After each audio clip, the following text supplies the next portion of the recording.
ଆସନ୍ତାକାଲି ଫୁଲବାଣୀ ଷ୍ଟାଡିୟମ ଠାରେ କନ୍ଧମାଳ ମହୋତ୍ସବ 2024 ଉଦ୍ଘାଟିତ ହୋଇଯାଇଛି।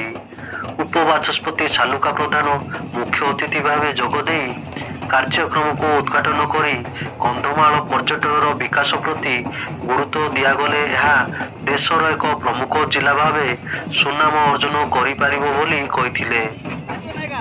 ସମ୍ମାନିତ ଅତିଥି ଭାବେ ଫୁଲବାଣୀ ବିଧାୟକ ଅଙ୍ଗଦ କହଁର ଯୋଗଦେଇ କନ୍ଧମାଳର ବିକାଶ ପାଇଁ ଓଡ଼ିଶା ସରକାର ବହୁ ଉନ୍ନତିମୂଳକ କାର୍ଯ୍ୟକ୍ରମ ହାତକୁ ନେଇଛନ୍ତି ଏବଂ ମୁଖ୍ୟମନ୍ତ୍ରୀ ନବୀନ ପଟ୍ଟନାୟକଙ୍କ ଯୋଗୁଁ କନ୍ଧମାଳର ବହୁବିଧ ଉନ୍ନତି ସାଧିତ ହୋଇପାରିଛି ବୋଲି କହିଥିଲେ। ସମ୍ମାନିତ ଅତିଥି ଭାବେ ସ୍ୱତନ୍ତ୍ର ଉନ୍ନୟନ ପରିଷଦର ଅଧ୍ୟକ୍ଷ ରତନ ମଲ୍ଲିକ କନ୍ଧମାଳର ଜନଜାତି ସଂସ୍କୃତି ସ୍ୱତନ୍ତ୍ର ବୋଲି ଉପସ୍ଥାପନ କରିଥିଲେ। କାର୍ଯ୍ୟକ୍ରମରେ ଜିଲ୍ଲାପାଳ ଆଶିଷ ଈଶ୍ୱର ପାଟିଲ ସଭାପତିତ୍ୱ କରି କନ୍ଧମାଳ ଜିଲ୍ଲାର ବିକାଶ ସବୁ ବର୍ଗରୁ ଉଦ୍ୟମ ହେବା ନେଇ ଗୁରୁତ୍ୱାରୋପ କରିଥିଲେ।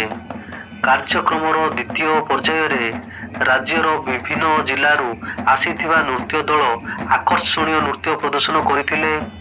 ସୁନ୍ଦରଗଡ଼ର ମୟୂରୀ ସାଂସ୍କୃତିକ ଅନୁଷ୍ଠାନ ପକ୍ଷରୁ ସମ୍ବଲପୁରୀ ନୃତ୍ୟ, ଭଞ୍ଜନଗରର ବିଶ୍ୱଜନନୀ କଳା ପରିଷଦର ପଶୁମୁଖା ନୃତ୍ୟ, ସୋନପୁର ଓ ନବରଙ୍ଗପୁରର ଆଦିବାସୀ ନୃତ୍ୟ ଦର୍ଶକଙ୍କ ମନ ମୋହିଥିଲା। ସେହିଭଳି ତୁମୁଡ଼ିବନ୍ଧ ଓ କୋଟଗଡ଼ର ଆଦିବାସୀ ନୃତ୍ୟ, ଖଞ୍ଜର ନୃତ୍ୟ ଏବଂ ଘୁମୁରା ନୃତ୍ୟ ଏବଂ ଫୁଲବାଣୀ ନଟରାଜ କଳା ମନ୍ଦିର କଳାକାରଙ୍କ ଦ୍ୱାରା ରଙ୍ଗାରଙ୍ଗ ନୃତ୍ୟ ପରିବେଷଣ କରାଯାଇଥିଲା। କନ୍ଧମାଳ ମହୋତ୍ସବ ଅବସରରେ 200ରୁ ଅଧିକ ଷ୍ଟଲ ପ୍ରଦର୍ଶିତ ହୋଇଛି। ଏହି ଅବସରରେ କୃଷି ବିଭାଗ ପକ୍ଷରୁ ଜିଲ୍ଲାସ୍ତରୀୟ କୃଷି ମହୋତ୍ସବ ଓ କୃଷି ଯନ୍ତ୍ରପାତି ମେଳା ମଧ୍ୟ ଆୟୋଜିତ ହୋଇଯାଇଛି।